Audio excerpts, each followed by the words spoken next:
Maya's on night shift again, I told myself as I paced around the living room, trying to pretend I wasn't checking the clock every 2 minutes. I kept staring at my phone, waiting for her usual message, but the screen stayed dark. She's probably busy, I whispered, though my chest felt tight. Maya loved her job and I always told her I was proud of her. But pride didn't stop the worry from creeping in. Around midnight, Liam called me, his voice half amused, half concerned. "Still waiting for her?" he asked. "Yeah. She said it might be a long shift." "You sure she's actually working?" His question hit me harder than I wanted to admit. "Don't start," I muttered.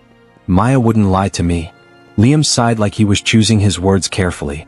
"I'm not saying she's doing anything wrong," he said, "but you've been looking stressed these days." "It's just the job," I replied, even though I wasn't sure anymore. He didn't push it, but the doubt stayed with me long after the call ended. Hours passed. The clock mocked me with every slow minute. By 3 a.m. I was pacing again, whispering, "She's fine. She's fine." But something felt wrong. When dawn finally painted the sky, I heard keys jingling at the door. I rushed forward, forcing a smile as Maya stepped inside. "Hey," I said. "Long night." Maya didn't answer right away. She looked like she'd walked through a storm, hair messy, uniform wrinkled, eyes avoiding mine.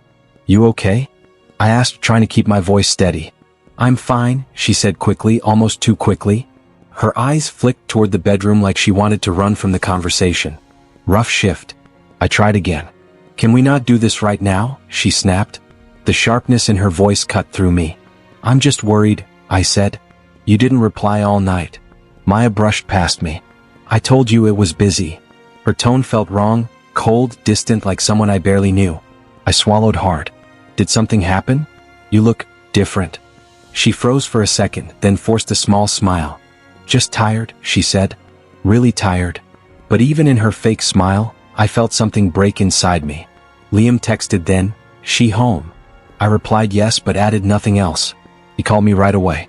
"How did she look?" he asked. I hesitated. Like she didn't want me to ask anything. Liam exhaled loudly through the phone. "Bro, that doesn't sound normal." "Maybe I'm overthinking," I said, though I didn't believe it anymore. He stayed quiet for a moment before saying, "Just be careful with your heart, okay?" I tried to laugh it off, but my voice cracked. After ending the call, I walked back to the living room, where Maya sat on the couch staring at nothing. "You sure you're okay?" I asked gently. She rubbed her face. "I just need sleep." She stood up and walked toward the bedroom without another word. But as she turned, I noticed something.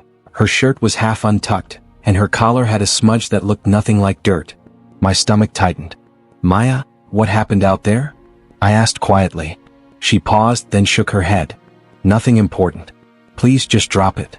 But her voice trembled, and I felt the first cold crack of fear in my chest. She disappeared into the bedroom, leaving me alone with a silence that felt heavier than her words. I looked at the sunrise spreading across the window, but the warmth did nothing to calm me. For the first time, I felt something deep and sharp, like the truth was inches away, waiting to break me. I sat down on the couch, my hands shaking as I replayed every moment from the past few weeks. Her late replies, her sudden coldness, the way she avoided my eyes, it all crashed over me at once. "Please don't let this be what I think it is," I whispered into the empty room. But the sinking feeling in my chest kept growing, crawling deeper with every second that passed. And when I heard the bedroom door click shut, I knew nothing about our life would feel the same again. "Maya, can we talk about last night?" I asked softly as she walked into the kitchen. She didn't look at me. "Not this again. I just want to know where you were. You didn't text. You didn't call." She slammed a mug on the counter. "I told you it was busy. Why is that so hard for you to understand?" Her tone hit me like ice. "I'm not attacking you," I said. "I was worried." "Worried or checking up on me?" she snapped. I blinked. "Why would I check up on you?" "Because you're acting insecure," she said, crossing her arms. My chest tightened. "I'm only asking for honesty. Then trust what I'm telling you." I swallowed. "Okay, who were you working with?" "Damon," she said casually, too casually. "My new partner." "Partner? Since when?" "Since last week," she said. I mentioned it. "No, you didn't." She shrugged. "Maybe you weren't listening." The name stuck in my mind like a sharp edge. "Is he nice?" "He's fine. Can we stop talking about this?" She grabbed her keys. "I need to shower." I watched her walk away, feeling something small and painful twist inside me. Later, Liam called again. "You sound dead," he said. "I'm fine." "No, you're not." "What happened?" "She got defensive," I admitted. "Said I'm insecure." "Bro," Liam said slowly, "people get defensive when they're hiding something." I didn't want to hear that. Maybe she's stressed. Or maybe something's going on with this new partner. "His name is Damon," I said quietly. "Oh great, she's already saying his name like that?" "Like what?"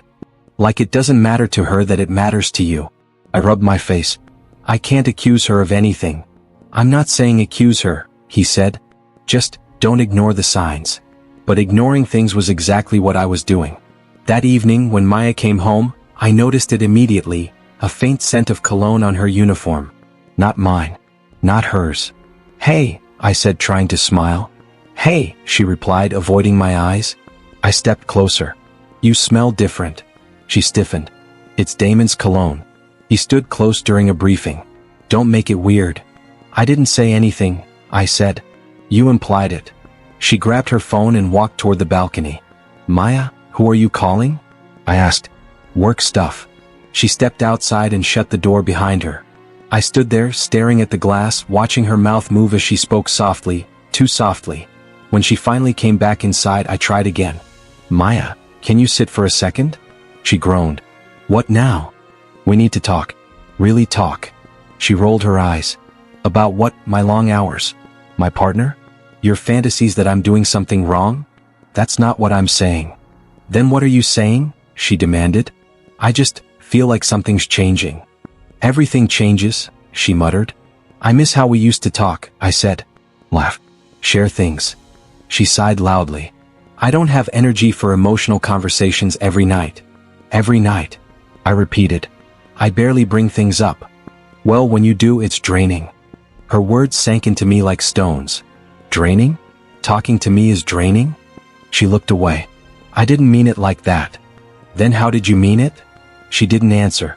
The silence between us felt worse than her words. "Maya, please," I whispered. "Just tell me what's going on." "Nothing is going on," she said, voice clipped. "You're imagining things. But you're hiding your phone. You're taking calls outside. You." She raised her hand. "Stop. I'm not doing this." "Maya."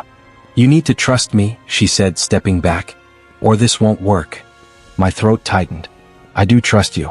I just don't want to lose you." She turned away. "Then stop acting like this."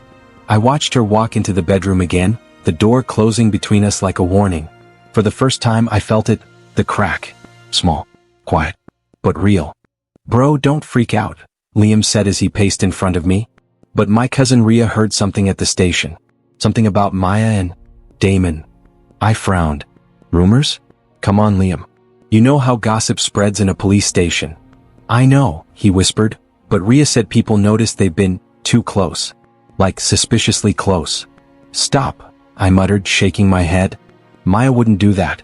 She loves me." Liam sighed. "Just talk to Rhea yourself. She wouldn't make stuff up." "I shouldn't have to investigate my own wife," I snapped, though my voice cracked. "This is insane." "Then go hear it from her. Please." His pleading pushed me over the edge. "Fine," I said. "I'll go." When I stepped into the station, the cold air hit me like judgment.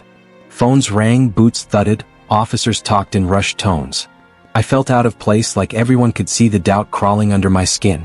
A young woman behind the front desk looked up. "You must be Ethan," she said quietly. "I'm Rhea." "Yeah," I murmured. "Liam said you heard things." Rhea's eyes softened. "Come here."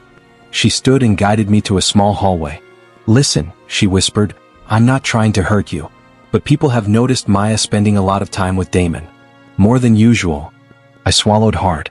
"Define more." "She waits for him after shifts. They go out for coffee. They talk in the break room with the door closed. It's different." "That doesn't mean anything," I said quickly. "I hope it doesn't," she replied, "but the way she acts around him, people talk." My stomach twisted. "Why are you telling me this?" "Because Liam asked, and because you deserve to know what's being said." I rubbed my face. "This is unreal. Maya wouldn't hide things from me like that." Rhea hesitated. "Ethan, she used to brag about you. Lately she just seems distant. Like something's changed." I don't believe it, I insisted even though the words tasted like fear. Then talk to her, she said gently. Before I could answer, the station door opened and Maya walked in, laughing at something on her phone, until she saw me. Her smile died instantly. Ethan, she breathed. What are you doing here? I wanted to see you, I said. We need to talk. She shot Ria a sharp look. Why are you with him? Ria lifted her hands. He asked to speak privately. That's all. Maya grabbed my arm. Come outside. Now. As soon as the door shut behind us, Maya hissed, Are you trying to embarrass me? Embarrass you? I repeated. I came because I'm worried. You could have called, she snapped. You don't just show up at my workplace. I had to, I said. People are talking, Maya. Her eyes narrowed. Talking about what? You and Damon. She froze. Seriously? You're listening to rumors now. I'm listening to you coming home late, I said, and barely talking to me, and disappearing again last night. She sighed loudly. Ethan, you're being ridiculous. Then just tell me nothing's going on, I begged. Look me in the eyes and say it. She looked away. I don't have time for this. That's not an answer. She groaned. I said I don't have time. I'm going back inside. Maya. Go home, she said coldly. We'll talk later. She didn't wait for a response. She walked back in without looking at me once. That night I sat on the couch, staring at the door until the lights blurred. Midnight passed. Then 2. Then 3. She didn't come home. My chest ached like something inside me was tearing open. What's happening to us? I whispered into the empty room. What am I losing? No answer came. Just silence.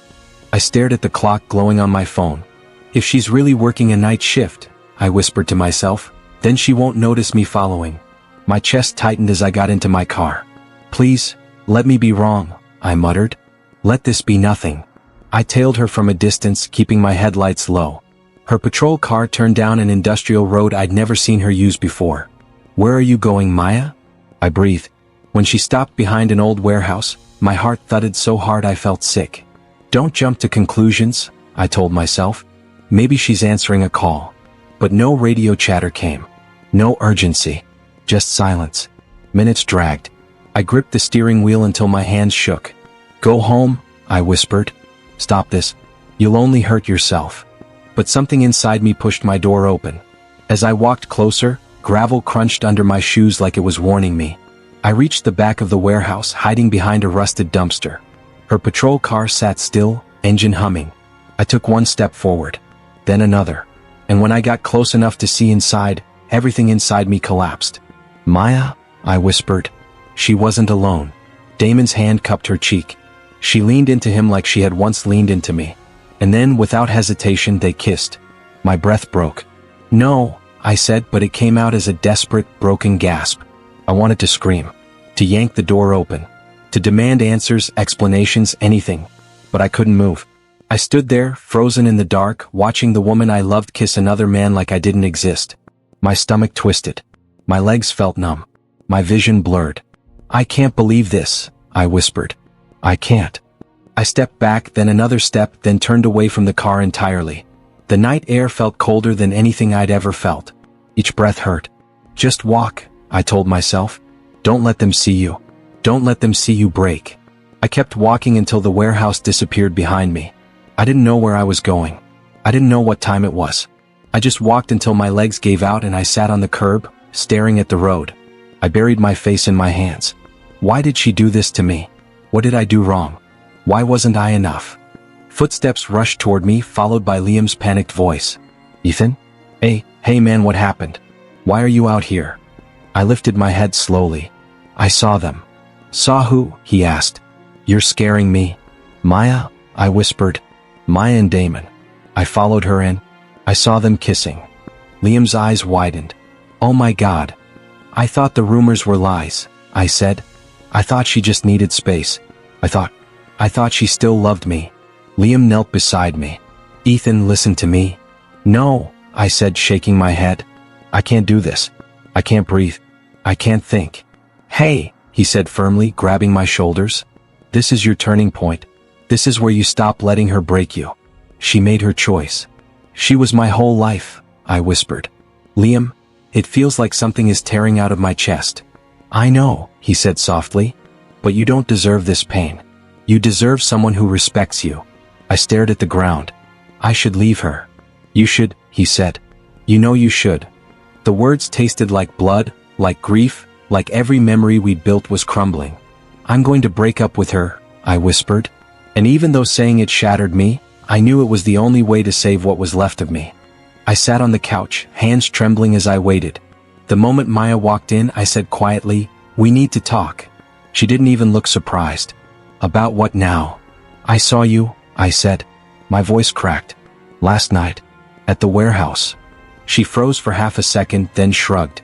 "So you found out? That's all you have to say?" I whispered. 3 years together, and that's your reaction?" She tossed her keys on the table. "Ethan, I didn't mean for you to find out like that. That's what you're worried about?" I asked. "How I found out?" She crossed her arms. "Look, things haven't been working between us." I stared at her. "You never said anything." "Because you get emotional," she said flatly. "And honestly, you don't match where my future is heading." The words hit me like a punch. "So Damon does? He matches your future?" She rolled her eyes. "Don't make this dramatic. Damon understands the job. You don't." "I trusted you," I said. "I believed everything you told me." "And that's the problem," she shot back. "You're too trusting. Too soft. I'm tired of carrying the weight of your feelings." "My feelings?" I repeated, stunned. "You're blaming me for your affair?" "It wouldn't have happened if you kept up," she snapped. "But you're slow, comfortable. And I'm not." Something inside me cracked. "So that's it? I was holding you back." She looked annoyed. "Yes, Ethan. You hold me back. You always have." I swallowed, trying to steady my voice. "Then this is over." She blinked, surprised. "You're breaking up with me?" "I should have done it the moment you stopped coming home." My voice shook, but I kept going. "Take your things and go." She huffed. "Fine. I'll pack." As she stormed into the bedroom, I whispered to myself, "Don't cry." Not in front of her. She came out minutes later with bags in her hands. "You'll regret this," she said coolly. "You're not built to be alone." "Maybe," I said. "But at least I won't be betrayed." She scoffed, walked out, and slammed the door. The sound echoed through the apartment like a final blow. I stood there staring at the empty space she left behind. "It's really over," I whispered. "God, it's really over." The silence felt heavier than her words. I sank onto the floor, clutching my chest. Why does it hurt this much? Why does breathing feel impossible? My phone buzzed. "Liam." "Ethan? You okay?" "No," I said. "I ended it." Liam didn't hesitate. "I'm coming over." Minutes later, he burst in with Rhea behind him. Rhea crouched next to me. "Hey," she said gently. "You did the right thing." "It doesn't feel right," I whispered. "It feels like everything inside me is falling apart." Liam sat beside me. "That's grief, man. It's going to hurt." Rhea put a hand on my shoulder. "I brought someone. She wanted to meet you." She gestured toward the doorway. A soft voice followed. I'm Ava." A girl with kind eyes stepped forward, hesitating. "Rhea said you could use a friend." I wiped my face. "I don't know what I need." "That's okay," Ava said softly. "I'm not here to replace anything. Just to help you breathe again." Her gentleness eased something tight in my chest. I took a shaky breath. "Thanks." "Really?" Liam nudged me. "You're not alone. Not now." I looked at all of them, Rhea's warmth, Liam's loyalty, Ava's unexpected kindness, and whispered to myself, "I won't look back. Not anymore." I sat across from Liam at a small cafe when he said, "Ethan, I talked to Mr. Hale. He wants to meet you." I blinked. "Mr. Hale? The guy who owns that tech company you always talk about." "Yeah," Liam said. "I told him everything you've been through. He thinks you deserve a fresh start." I sighed. "I don't even know if I'm ready." "You're ready," he said firmly. "You just don't believe it yet." The next day, I met Mr. Hale in his office. He was older, calm, and sharp-eyed. "So," he said, "Liam speaks highly of you. Says you're loyal, hardworking, and smarter than you think." I managed a small smile. "I'm trying to put my life back together." He leaned back. "Good. I like people who don't quit. I have a junior position open. It's not glamorous, but it's an opportunity. Interested?" I nodded slowly. Yes, I am." "Then welcome aboard," he said, standing to shake my hand. As I walked out, Liam texted me, "Well, I called him immediately. I got the job. He laughed. See? The world didn't end. You're rebuilding. Days turned into weeks as I settled into the company. I learned new skills, met new people, and for the first time in months I felt like I had direction. My confidence rebuilt itself piece by piece. One evening Rhea called. "Hey Ethan. You won't believe what's going on at the station." My heart picked up. "What happened now?" "It's about Damon," she whispered. "Someone reported him for misconduct." I frowned. "Misconduct? What kind?" She sighed. "Harassing coworkers. Ignoring protocol. Even Maya yelled at him in front of people." I paused. "She yelled at him?" "Oh yeah," Rhea said. "They've been fighting every other day. She looks stressed, tired all the time. Honestly, she's not the same Maya." I leaned back on my bed. "Why does hearing that make me feel calm?" "Because karma is finally punching back," she said. "And you deserved some peace." I chuckled for the first time that day. "Maybe." Later that week, Ava and I met at a small park. She smiled warmly. "You look lighter today." "I feel different," I admitted. "Like things are finally shifting." "Good," she said. "You've been carrying too much pain." As we walked, she suddenly asked, "Has Maya reached out?" I hesitated. "Once. Last night." "What did she say?" I pulled out my phone and showed her the text. "We should talk." Ava looked at me. "Did you reply?" "No," I said. For the first time. I didn't feel the need to. She nodded softly. "That means you're healing." My phone buzzed again, this time from Liam. "Bro, you need to hear this. Call me." I stepped aside. "Liam? What's going on?" He exhaled loudly. "Rhea told me Damon might get suspended. The chief is furious." "And Maya?" "She showed up to work looking like she hadn't slept in days." I rubbed my forehead. "Everything's falling apart for them." "Yeah," he said. "But the crazy part? People at the station are saying she regrets everything." "I'm not going back," I said firmly. "Not after what she did." "Good," Liam replied. "Because right now, you're the one walking forward while she's stuck in the mess she chose." I hung up and stared at the sky. Something inside me settled. A quiet voice in my chest whispered, "This is the power shift." For once, I wasn't chasing anyone. I was moving on. Liam called me during lunch. "Ethan, you need to hear this," he said. I sighed. "What now?" "Maya's whole unit is under investigation." I froze. "Investigation? For what?" He lowered his voice. "Damon messed up a bunch of reports. Like badly. He blamed the team and Maya got dragged into it." My chest tightened, not with worry but disbelief. "So she's actually in trouble?" "Yeah. Rhea told me they suspended her for a week." I leaned back in my chair. "Suspended? Maya?" "The same Maya who used to brag about being the station's rising star." "That one," he said. "Damon isn't even defending her. He's pretending he barely knows her." I let out a humorless laugh. "Of course he is." That night, I was helping Ava carry some boxes to her car when my phone rang. Maya's name flashed across the screen.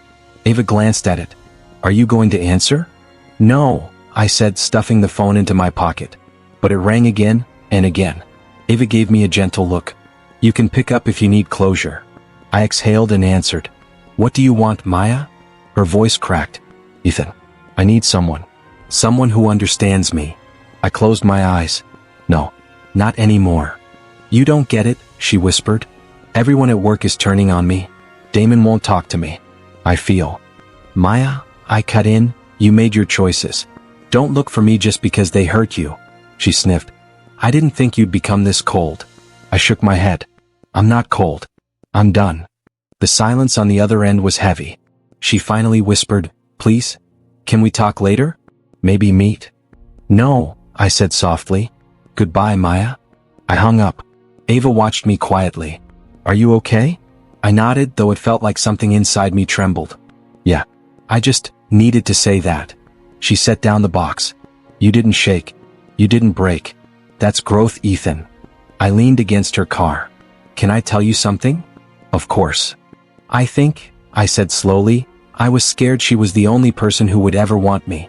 When she cheated, I thought it proved I wasn't enough." Ava stepped closer. "Look at me." I looked up. "You are enough," she said softly. "She made her choices because of her flaws, not yours." I swallowed.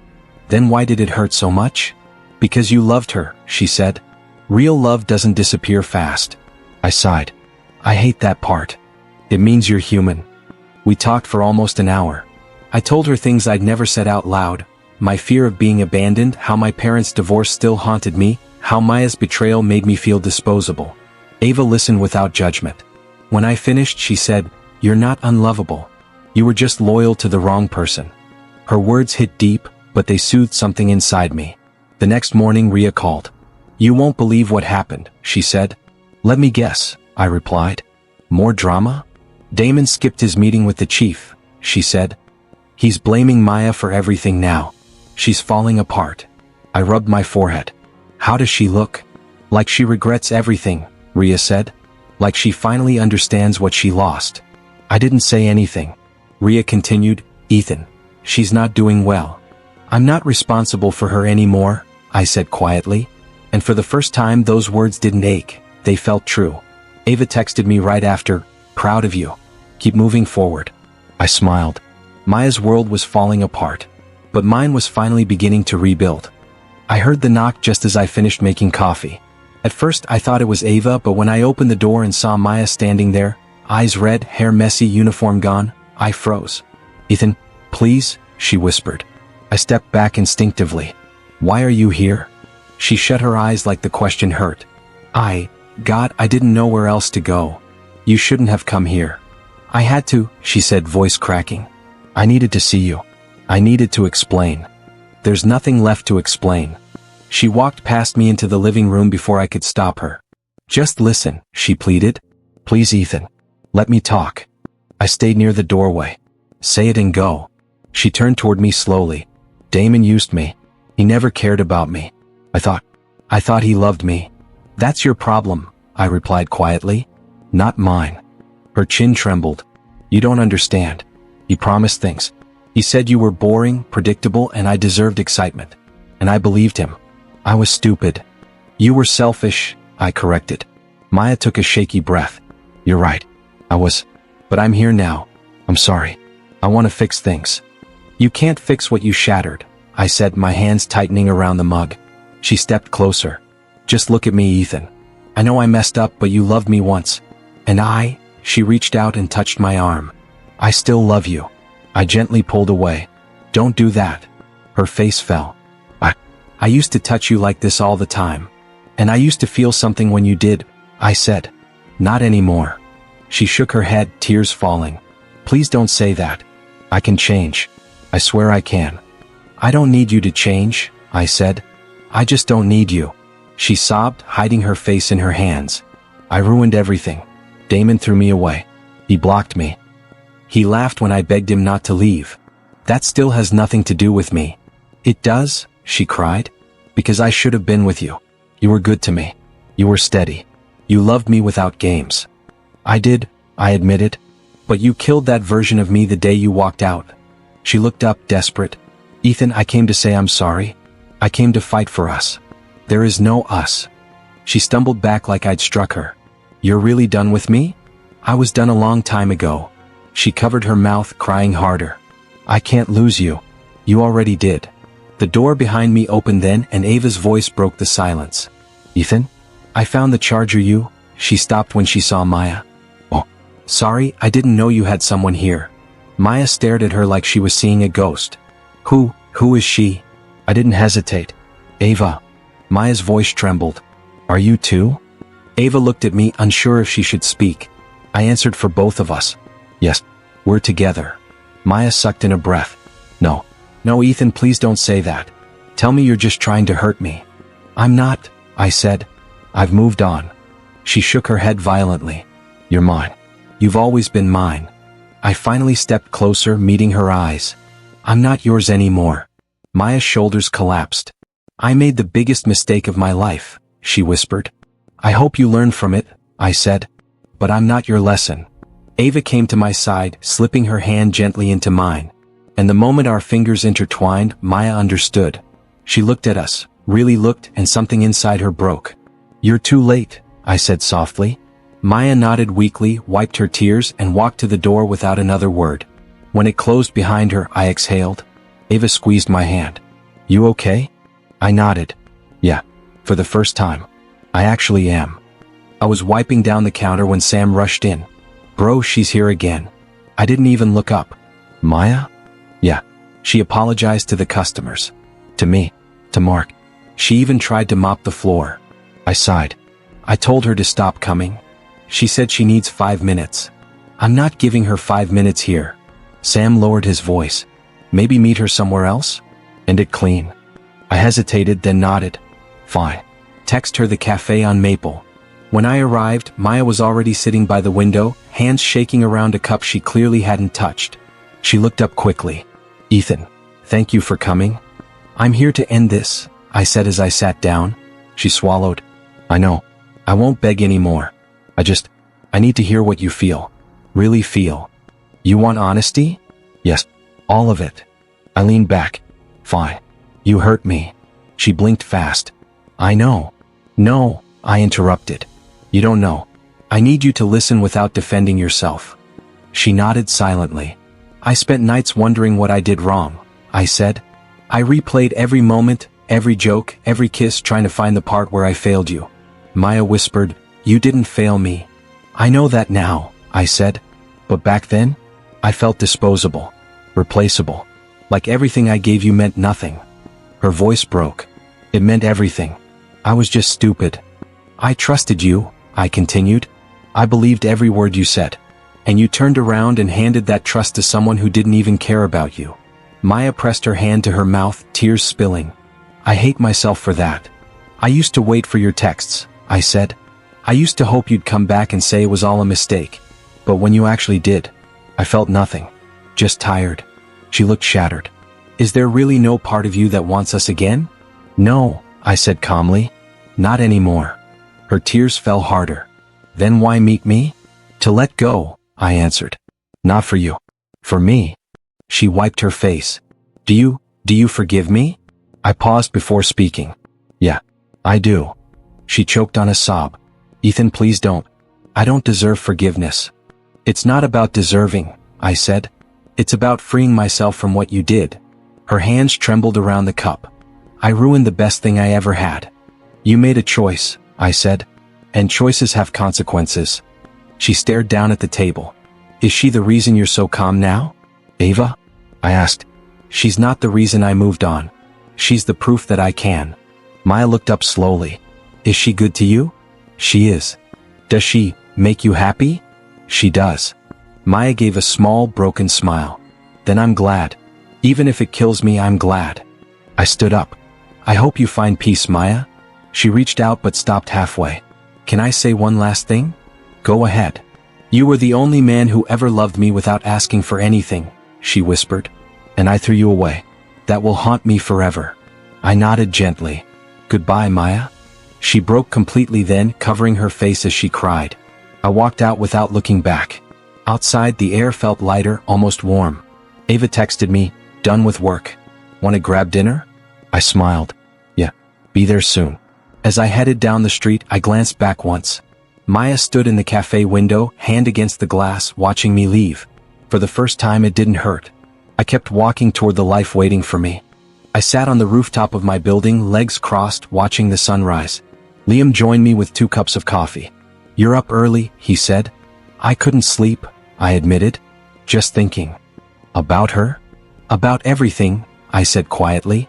Where I started, where I am now. Liam handed me the cup. You've changed, man. In a good way. I nodded. I feel it. The night Maya didn't come home, I thought my life was over. I thought that was the moment everything fell apart. But it was actually the moment everything began. He smirked. Sounds poetic. It's true, I said. Pain pushed me into a version of myself I didn't know I could be. My phone buzzed. Ria texted, you awake? News from the station. I called her immediately. What's going on? She exhaled. Damon resigned. Apparently there were more complaints. And Maya, she's quiet now. Doesn't talk much. People avoid her. I stared at the sky. So it's really falling apart for her. Yeah, Ria said. You okay hearing that? I don't feel happy, I replied. But I feel done. Ria hummed softly. Ava's been asking about you, by the way. Really? I asked, unable to hide the warmth in my voice. Yeah. She said she likes how gentle you are. I laughed. I'm not that gentle. You are now, she said. I think you learned how to be. After hanging up, Liam nudged me. So, you gonna ask Ava out? I don't know, I said. Everything feels slow. But good slow. That's how it should be. I took a long sip of coffee. I'm just grateful. For the pain. For the healing. For the people who stayed. And for those who left, Liam added. I smirked. Yeah, especially them. A door opened behind us. Ava stepped onto the rooftop wrapped in a light jacket. Thought I'd find you here, she said. Rhea told me. I turned, smiling. Morning. She sat on the step beside me. You look peaceful. I feel peaceful, I said. For the first time in a long time. She studied my face. Can I ask something? Sure. Do you still think about her? I nodded. Sometimes. But not in the way I used to. Not with sadness or anger. Just acknowledgement. Ava smiled gently. That's growth. It took a lot, I said. A lot of falling apart. A lot of rebuilding. She touched my arm lightly. You're doing great, Ethan. Liam stood. I'll leave you two to talk. After he left, Ava asked, Did you get her message? I pulled out my phone showing the screen. A single notification glowed. Maya, I'm sorry. When did she send it? Ava asked. Last night, I said. I didn't reply. Do you want to? No, I said firmly. There's nothing left to say. Ava nodded. That's fair. I used to want revenge, I admitted. I used to want her to feel everything I felt. But now, seeing life take its natural course, seeing how karma works without me doing anything, that's enough. You chose peace, Ava said softly. I chose myself, I corrected. Finally, we sat quietly for a moment as the sun painted the buildings gold. Ava broke the silence. So, what now? I move forward, I said. Slowly, carefully. With people who respect me. She smiled. Does that include me? Definitely, I answered. She blushed lightly. Good. Because I like being part of your story.